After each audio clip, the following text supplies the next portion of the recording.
ఎవరూ ఊరికే కఠినంగా మారిపోరు. కొన్ని పరిచయాలు, కొన్ని బంధాలు, కొన్ని సంఘటనలు, కొన్ని బాధలు వారిని అలా మార్చేస్తాయి. కష్టపడే దాంట్లో నీకు గౌరవం ఉంటుంది. మోసం చేసే దాంట్లో నీ పతనం ఉంటుంది. మనం నిజాయితీగా ఉన్నంత వరకు ఒకరి ముందు నటించాల్సిన అవసరం లేదు. పిల్లలు తప్పు చేసినప్పుడు తల్లి దండిస్తుంటే తండ్రి మాట్లాడకూడదు. తండ్రి కోప్పడుతున్నప్పుడు తల్లి కలగ చేసుకోకూడదు. ఇలా చేయటం వల్ల పిల్లలకు తల్లిదండ్రులంటే భయం, భక్తి, గౌరవం ఏర్పడమే కాకుండా క్రమశిక్షణతో పెరుగుతారు. జీవితంలో కొన్నిసార్లు ఒంటరిగా నడవాల్సిన సమయం రావచ్చు. అది కష్టంగానే ఉంటుంది. కానీ ఆ ఒంటరితనమే డబ్బు విలువ, చదువు విలువ, మనిషి విలువ, కష్టం విలువ, జీవితం విలువ నేర్పిస్తుంది. ఒకరి మోసం బయటపడ్డ తర్వాత నిలదీయడానికి ప్రయత్నించకు.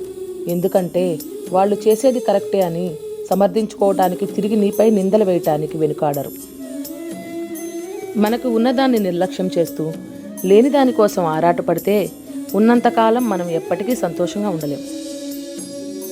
మన అనుకున్న వారి దగ్గర మన విలువ తగ్గినప్పుడు వారికి దూరం కావటమే మంచిది. ఎందుకంటే ఏ బంధమైనా మన అని మనం అనుకుంటే సరిపోదు. ఎదుటివారు కూడా మన అనుకున్నప్పుడే ఆ బంధం బలంగా ఉంటుంది.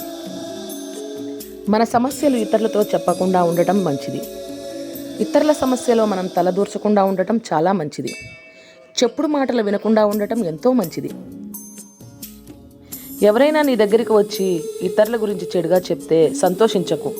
వాళ్ళు నీ గురించి ఇతరుల దగ్గర ఎంత చెడ్డగా చెప్పుంటారో ఒకసారి ఆలోచించు.